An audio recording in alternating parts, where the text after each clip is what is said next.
One of life's great joys is giving a gift to someone we love dearly.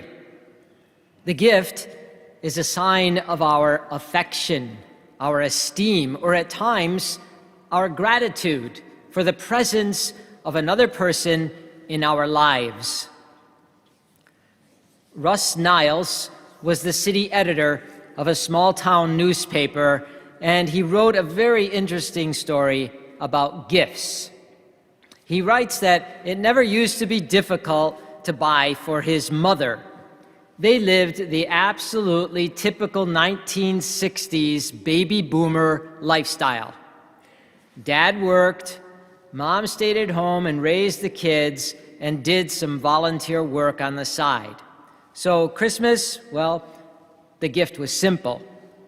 They bought something to make mom's life easier, a fancy kitchen machine, like a 4-slice toaster instead of a 2-slice toaster. So he continues his story, and he says that about 10 years ago, Mom had begun to slip into the early stages of Alzheimer's disease, and Christmas became an uncomfortable time of year. As the horrible disease progressed, she became less and less able to enjoy anything or even recognize the joys of the season. Eventually, she was put into a nursing home, and he would visit her a few times a week. And although she seemed to recognize that he was someone important in her life, she didn't know his name nor his relationship to her. So he lamented the difficulty of what to get Mother for Christmas. Well, part of her Christmas routine had been in the nursing home to sing in the annual pageant. They made her soloist 2 years in a row. But this year, her illness had kept her out of the spotlight. So instead of watching her on stage, he sat with her in the audience. Well, being in the audience did not stop Mother from singing at the top of her lungs above all the rest. But sadly, she couldn't remember the words. So he writes that he found that if he were to get right into the close proximity of her face and look her right in the eyes and say the words very quietly along with her, she could follow along. All eyes were on her as the rest of the audience marveled at the powerful voice coming from this poor, tired, and very confused old lady. Her eyes misted over, and as the Christmas carols drew to a close and the applause welled up, he knew that the clapping was for his mother. And she smiled the smile he knew so well. It was the same smile that he had welcomed when he was welcomed home at lunch hundreds of times. It was the same smile that calmed his hurt feelings. It was the same smile that made his bruises seem to disappear. Russ Niles knew right then and there that they had just exchanged precious gifts that each would treasure in their own way. Christmas is the celebration of the greatest gift of the triune God to the world.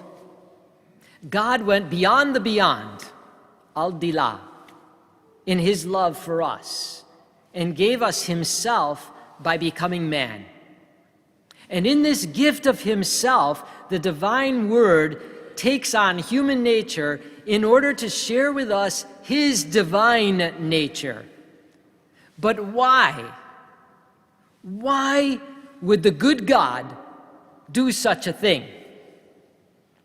Why would he make himself so low, so little, so base as to become one of us? Well, it was for no other reason but his boundless love for us. You see, the fact that the fall of Adam and Eve wounded the whole human race by original sin, and the gates of heaven were closed, and the gates of hell were widened open, gives us cause to say that God's love could not bear the thought of such separation from his creature that he created out of love. And so, this is the mystery of Christmas, in that it is a celebration of the mystery of God's love stooping down to rescue mankind, which was cut off from the sources of eternal life and goodness. Christ came to be among us to restore the wounded human race to its pristine beauty. God became man to heal those wounds, to lift up fallen man. Yet, we can look at our own lives and throughout history and see that evil still seems to be conquering the world. But this does not mean that the incarnation of Jesus was a failure. But it does mean that the greatest love does not always win the hand of the beloved. Sometimes closest friends betray one another.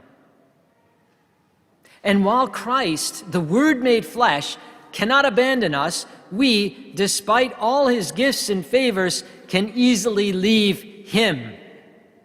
We walk away from him so frequently. And so this Christmas, we're all going to talk about the birth of Christ. We're all going to sentimentalize about the birth of Christ. We're all going to say that this is the most important birth in all of history. But talk is cheap. This Christmas, let's live the birth of Christ. Christmas is a time of remembering that God knows and loves me regardless of my weaknesses. Absolutely true.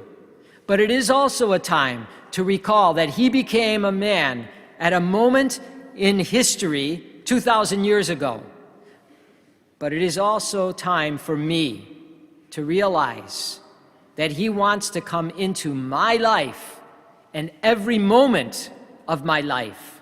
He wants to give himself to me completely, but I must be willing to give myself totally to him through my prayer, sacrifice, obedience, through the crosses that I bear. In other words, through love. So this Christmas, instead of talking about the gift of God to us, let's live the gift of God to us. Don't say that you have received the gift of Jesus if you still use the same old sarcasm, the same old uncaring responses.